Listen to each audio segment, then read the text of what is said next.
Welcome to Dub Nation, the official show of the Utah Warriors of Major League Rugby. I am Jarom Jordan alongside Banksy, who's hoping for MLR to show up in the next video game, Rugby 24, which looks like this.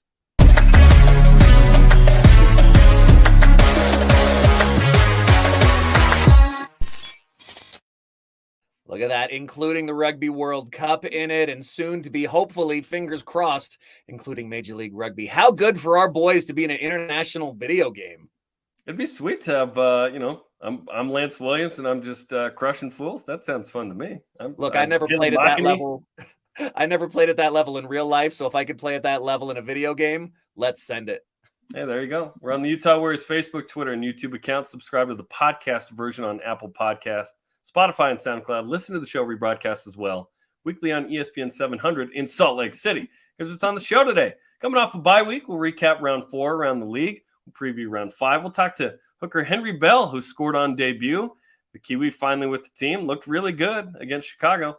And we'll preview the matchup at NOLA, Utah, looking for its first win ever against NOLA Gold. So we begin with round 4, and we talk about some of the scores. New England defeats DC. High-scoring one here, 34-31. It was a scoregami, meaning that score had never happened in MLR. Toronto defeats Chicago 27-26. Fly half Sam Malcolm scored all the points. Also a scoregami. Billy Meeks, by the way, 2-time MLR back of the year now with the team. He Roach out 4 to 6 weeks. Winger Julian Dominguez out 2 to 3 weeks. So Chicago can't get a break right now, except that Billy Meeks is there, which is good news for them. San Diego shuts out Dallas 22-0. Martin Elias, 3-game suspension. Basically did the same thing that Marcus Moroney did in week 1, fielding a kick, hits an opponent in the face with the cleat. It happened again, amazingly. Seattle beat Houston 22-12, early top of the table Western Conference showdown. Seattle, the only undefeated team in MLR through 4 games. And NOLA, look at that score. They were 0-3, and they really take it to the reigning MLR champs 31-5. What stuck out from round 4 to you? Obviously, the big upset for NOLA taking out Rugby New York and the Ironworkers getting the short end of that stick. NOLA finding form at maybe the worst possible moment for the Utah Warriors as they go to New Orleans in the Big Easy to face the Gold this week. Okay, yeah, here's the schedule. As you mentioned, the first game of the week is NOLA at Utah, or rather Utah at NOLA. Rugby ATL hosts San Diego. Old Glory DC hosting Toronto. The Chicago Hounds going to host Dallas. And then New York versus New England is a pretty good one as well. Should be really exciting. Obviously, the Chicago-Dallas game really lines up. One of those teams going to get their first win in franchise history in that game. Will Dallas finally be able to pull it off? Or is it going to be Chicago playing spoiler on their home field, getting their first win and their first home win? So I'll be watching that one closely. And, of course, it's Utah and NOLA this week. But, hey, next week, we got another home game. Toronto coming to town, be in the seats. Zions Bank Stadium, Saturday, March 25th. Wear the 4 stripes, wear your red and black, and be ready to get loud for your boys. Dub Nation, we need your support. Get your tickets now at warriorsrugby.com. Today's guest is Henry Bell, who I spoke with earlier today about scoring a try on debut, the bye week, living in the States now, and much more. Here's my conversation with Henry Bell. All right, Henry, thanks for joining the show, man. How was the bye week? No, thank you very much for having me. The bye week was good fun. I'd only been back for a couple of weeks into training and only did 1 game, so the body was raring to go for another week, but the boys have been working hard since January, so it's good for them to have a refresh. Yeah, it was good fun. We headed down to St. George, some awesome national parks down there. We went to Zion National Park and the Valley of Fire as well, so that was cool. Great week. Hey, that's amazing to go down there and see that, because those are pretty cool national parks. What did you think of those? Yeah, I think Utah's pretty blessed with some cool places. Zion was unreal. Just the sheer cliffs and the scale of the whole thing was pretty spectacular. It was good. Good Did fun. you go up to Angels Landing? We drove past it. Yeah. We didn't walk it. But we drove past it. Apparently that's the one. That's the one. There's like a million switchbacks. You get up there and it's just unbelievable view. That's next time. Yeah, exactly. Yeah, on the cards. Who'd you go with down there? Emerson Pryor, Jamie Lane, and Connor Burns. Yeah. Who's the best hangout of those 3? I have my guess, but I want to hear what you think. Mate, they're all good lads. Yeah, me and Connor Burns and I are the best card players. We played a bit of cards down there and we cleaned up each time. Very nice. Very nice. That's awesome. Certainly the bye week was needed, like you mentioned, for the boys. You did, but for you, it's interesting. Like you said, you'd played the one game, which was, hey, a try-on debut, which is awesome. We'll talk about that in a second. But getting you to Utah was pretty eventful. Walk us through kind of what took so long. And then I know literally the airport was flooded in New Zealand when you were trying to get out, right? Yeah, 24 hours before I just jumped on the plane, I was out helping the old man on the farm back home. And I've never injured myself on the farm at all, rolled my ankle. So that delayed me a bit. And then when I did, the end of January when I went to fly out, Auckland and actually the North Island, New Zealand, been hit with some pretty horrible flooding. And the airport was completely flooded, about 2 foot of water in the terminal. So wow, I got delayed again. But finally got over here and settled in now and loving it. How are things now post flooding, or is it still going on? Hawke's Bay, Auckland's it's getting better, but Hawke's Bay's been hit pretty hard. But I think they've been they got hit hard again with another storm, so it's pretty tough for them, mate. Pretty tough. Yeah. It's been a lot of that going around, even in the United States, which is crazy. So hopefully everyone's okay with that stuff. Yeah. So once you actually get here, had you been to the States? Is this the first time? First time. Nice. First time. So everywhere I go, Chicago, my first time. And New Orleans this weekend, first time. So it's pretty cool. Every city's new. You're checking some good boxes too. Some of the big cities. How was Chicago? How was the trip? We'll talk about the game in a second, but the trip was awesome. Just obviously went there. We sort of focusing on the game, but afterwards we went out, got some deep dish pizza, which is apparently the go in Chicago. So yes, it is. Saw the Big Bean as well. Another good thing to tick off. Yeah, that's awesome. Okay, let's dive into the game. So first off, it's your first game in the United States, Major League Rugby. It's a game that it's super important. You're trying to win. You're trying to be successful. And the Warriors come out with a 14-10 win. I was most impressed by the defense to prevent a very talented Hounds team from scoring. They had a nice crowd there. It's a new location. And you guys end up playing tremendous defense. So walk me through what it took for this team to only allow 10 points in this game. Well, I think our tackle percentage was up around 89% completion rate. And I think just the accuracy of those tackles was what, done it really. And the attitude, the attitude the last few weeks would never been a fault, but just getting the accuracy right. And I think Coops, being Coach Coops, being the D coach, he nailed it that week. And I think the results showed a pretty awesome defensive performance. When a team is, they got the battering ram there and they're knocking on that door because they had how many entrances into the 22 did they have? It felt like 20, to prevent them in that way. And obviously, you need some skill, you need some luck, you need some effort, you need all of it. What did it require to win that game in that way? Because it's important to score points and put them up, but that's the fewest amount of points scored in a win in Warriors history. Meaning, hey, had to play great defense, right? Absolutely. I think the week before against Dallas, when within the 22, we let in a few tries. So that was a big focus for that week. But I think just defense on the line is just attitude, really. It's just getting up, knocking them backwards, and just trust in the system, trust in each other, and then just, getting up. Attitude's a big thing, mate. Big thing. We're talking to Henry Bell, hooker on the Utah Warriors. Okay, so you score a try on debut, which is pretty cool. If this were baseball or the NFL, they'd give you the ball. You get a cap, obviously, after the game, which we'll talk about. But walk us through your try here. Mate, a hooker at the back of a mall. We just polish it off. The big boys up the front do all the hard work. The hookers are pretty lucky to be in that position. As a forward pack, the set piece is something we pride ourselves on. Robbie Abel, the coach of the forwards, is massive on that. So it's always nice to get a wee dot down for yourself. But the maul tries is a the full pack effort. Is there a point in there where you don't know where you're like your head? It seems like your head's down. Walk me through what it's like to be in that moment. Your head's down. You're kind of looking around, but like sometimes it looks like you're just looking at the ground, pushing forward.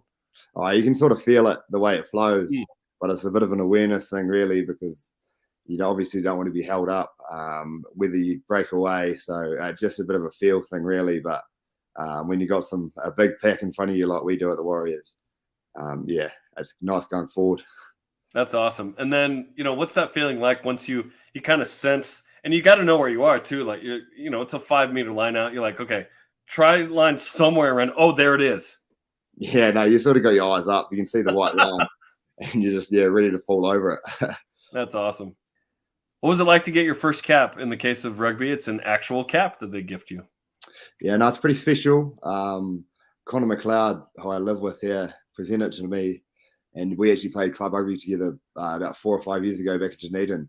So, no, it's pretty special. They're a cool wee cap. So, yeah, any first game for a team's always a cool occasion. And to get the win just makes it even better. What's it like to play with Connor 4 or 5 years later? That's awesome. Yeah, it's unreal. We actually won together the last time we played club rugby. So, it's been a few years now. But, yeah, it's pretty cool to be back with him. So you guys are on a winning streak? Is that what you're saying? Yeah, exactly. Yeah. That's cool. Okay, so in this game against Chicago, we talked about the defense required. And at this point, you guys are 2-1 with 9 points. And that was your first game, of course. But how's kind of the vibe of the team through 3 games with a nice start, 2 wins in the first 3? Yeah, I think coming off the bye last week, everyone's refreshed and feeling confident. I think that we're building nicely. The performances the last 2 weeks have been, on the up. So that's what you want. You want to be improving. So coming in, the boys are refreshed. The vibes are good. It's feeling confident. We're talking on a Wednesday before the Saturday game at NOLA, which we'll preview coming up in a second on the show. But what have you guys discussed regarding NOLA and what they present? Because they were off to a rough start, 0-3, but then they surprised everybody by crushing the reigning champs New York 31-5 last week. Yeah, they were 0-3, but they're a good side. Their stats were always up there. They were performing well. They just weren't quite getting the results. Then beating New York in the weekend obviously shows that they are a good side. They like throwing the ball around a bit. They've got good width in their attack. But coming off our defensive performance in Chicago, we're feeling confident. It should be a good weekend. And the Warriors are 0-4 all time against NOLA. So hopefully you and Connor can keep your winning streak going and get the first win. Yeah. That'd be nice, right? Yeah, absolutely. It would be. You went to Chicago. Now you're going to New Orleans. You're checking all the, just some of the main American cities. Have any of the guys told you about New Orleans? It's one of the more unique cities in America with kind of a real French history. Yeah, I've heard good things. Don't know too much about it, but everyone's says it's a pretty awesome city. But yeah, I'm looking forward to experiencing it, but obviously got the job to do first. You might have to wrangle Paul Mullen a bit on St. Patrick's Day in New Orleans. Just feels like a combo that might be interesting. Yeah, no, he's a bit of a weapon. So I can't imagine what St. Patrick's Day with an Irishman would be like. I mean, good experience. You're about to experience it, which is awesome. And Paul's sweet. Yeah. Talk to me about your fellow number 2s at hooker with Tuveri Vungokoto and Joey Baki. What's the dynamic like with the 3 of you who compose that group? Yeah, no, they're both really good lads. 2's obviously a bit of a tank. His scrummaging's unreal, and he's pretty talented. Got that Fijian flair, which is always cool. And then Joey's a bit like myself, really, but smaller than 2, but pretty mobile, very mobile around the field. But yeah, great lads. We love learning off each other, and the feedback's always good. So it's good having that competitive relationship and into position, keeps each other pushing each week. What's it like playing with 2? Because, like you said, he's a fun dude. He's got that Fijian flair. A dude that's played in the World Cup in 2019. Yeah, no, he's got that experience. He's a great bloke. He's a great bloke off the field. Big smile on his face all the time, and he sort of plays all that on the field as well. Not afraid to pull trigger and have a go. But yeah, he's obviously a big bloke as well. So he's a good carrier and a good scrummager. And my understanding is this dude is not affected by the cold like you'd think a Fijian is. Like sometimes in the cold in the practice, he'll have some of the fewest, amount of clothes on, and I'm like, wait, this dude's from Fiji? He doesn't care. Absolutely. He loves rocking a singlet even when it's cold. Yeah. Good stuff. He's out here ready to play basketball or something. Like Yeah, exactly. yeah. Okay, living in the States now. What have you really enjoyed, and what's been weird? To be fair, when I first got here, there was a massive cold snap, which is that rocked me a bit coming straight from home summer. But yeah, I've really enjoyed just the team environment. I haven't had too much to look around. I've sort of just been going from the supermarket to training to home, but it was cool to experience some of what Utah has to offer scenery-wise in the weekend. I know they've got Moab and Bryce Canyon as well. So, and love the team, love the scenery, but yeah, the cold's been a bit of a shock. There's no way to prepare for that. And I've lived here for a long time, and I'm still shocked by it. So, yeah, even though we expect it. Yeah, exactly. How's the food been for you? Yeah, it's been good. It's cooking the flat. Pretty similar to home, really. That's pretty similar, I'd say. Do the Kiwis ever get together for a meal? Just some home cooking together. Has that happened yet? We haven't really as of yet. There's 3 Kiwis in our flat though, with Connor and his partner. So yeah, we do a lot of cooking together. Pretty similar. That's awesome. Well, thanks for coming on the show, and best of luck at NOLA. We need that good juju from you and Connor, right, to snap the streak against NOLA. But best of luck, and congratulations on the try and the win a couple weeks ago. Thanks very much for that. Yeah, cheers. Our thanks to Henry Bell for joining the program. Fun to have him on the squad. Seems like a really bright young player who's going to play into the Warriors for a couple of years. And a difference maker, bringing big energy. If you want to be part of that energy, if you want to feel the excitement of our sport, you want to get your kids involved, be part of the Junior Warriors, connecting the state of Utah through rugby, getting kids engaged in the sport that we know and love. There is a brand new league registration open for Salt Lake County and more. To find out where these clinics are going to be and where these leagues are going to happen, go to junior.warriorsrugby.com. Registration is available now to get your kids involved, as well as the pregame Junior Warriors clinics. All the information you need to get your little rugger up to date and into the action, junior.warriorsrugby.com. All right, let's preview the matchup. Utah Warriors at NOLA Gold Saturday at 1 Mountain Time in the Big Easy. You can watch it on KMYU. You can stream it on KSLSports.com and the Rugby Network Radio. We've got you on the call there, ESPN 700 and ESPN 960. A few storylines in this one. Utah, of course, coming off the bye week, as we've talked about. NOLA beat New York 31-5 last week for its first win, as mentioned. Third road game in 4 total games so far this season. So Utah trying to come out 3-1 out of that, which would be awesome. By the way, Warriors coming off the 5th fewest points allowed in a game in team history against Chicago, 10, and the fewest points in a win. Utah had not won when scoring 14 before, so that was awesome. Also, Utah 1 try away from its 250th as a team in MLR, second most to San Diego. And of note for NOLA, gave up 38 a game the first 3, then just 5 to New York. That is interesting going into this matchup. I think the good news is for this Warriors team, who have put a lot of miles on traveling to Chicago, to California, and all the points in between, is the boys are going to be well rested and well prepared for this match. They've had a lot of time to think about what's going on, to clean up the mistakes, to work on that accountability that has really plagued this team through the early part of the season. But just remember, the one loss, they've been able to win ugly. They've been able to get it done in the win and loss column. So a lot of quality to build on when you realize that at this point, 2-1 with only up to go from here should be an exciting game. And Utah's never started 3-1 in the previous 5 years. So this could be some groundbreaking stuff. A few stats that matter. NOLA's number 1 in the league in scrums and scrums won. Haven't lost one. NOLA's second in breakdown turnovers won with 15. So that is going to be important. NOLA third in penalties conceded. So they do get penalized quite a bit. Utah second in clean breaks, though. You're seeing Mika Kruse and Joe Mano and Polisike get out in the clear. So it's going to be interesting to see how the physicality of the Warriors matches up with NOLA, because I think it does.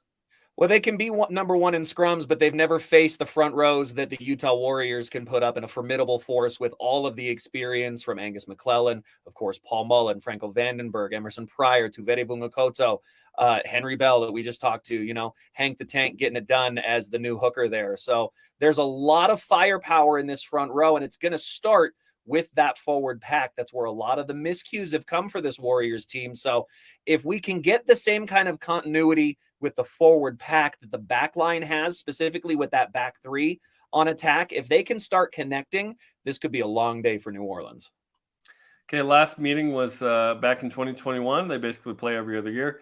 NOLA won 29-25. The series history is NOLA 4-0. All four decided by single digits, and in fact, last three decided by 5, or less. So these have always come down to the wire. Most notably, I think it was 2018 or 19. There was a game in the snow in Harriman, if I recall, like a foot of snow. It was crazy. You were there. I was there.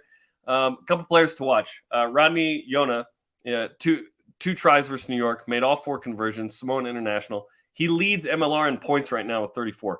Jordan Traynor is a fullback that had a try, 8 carries for 137. This guy moves around the pitch all over the place. And then Pat O'Toole had his 50th cap last week. They've got some talent. Duplessis sticks out as one of the centers as well. NOLA's going to bring it, and they're feeling good after the New York win.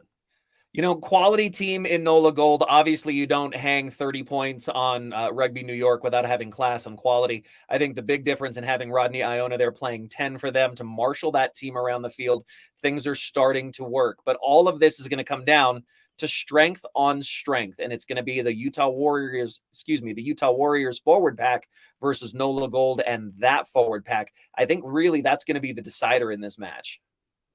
Will Utah have a penalty goal or kick in this game?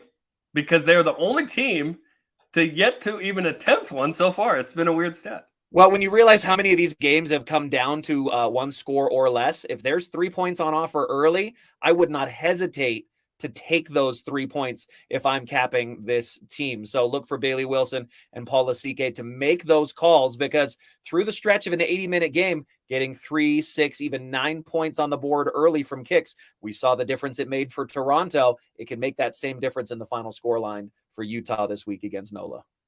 And if you want to watch Utah score tries and make penalty goals, you can do it at Redemption Bar and Grill, which is always a fun watch. Be there for the watch party. It is the home away from home for the Utah Warriors. It is right down the street from Zions Bank Stadium, Redemption Bar and Grill, 1 p.m. Mountain this Saturday as your Warriors take on NOLA Gold. Be there at Redemption Bar and Grill for the official Utah Warriors watch party.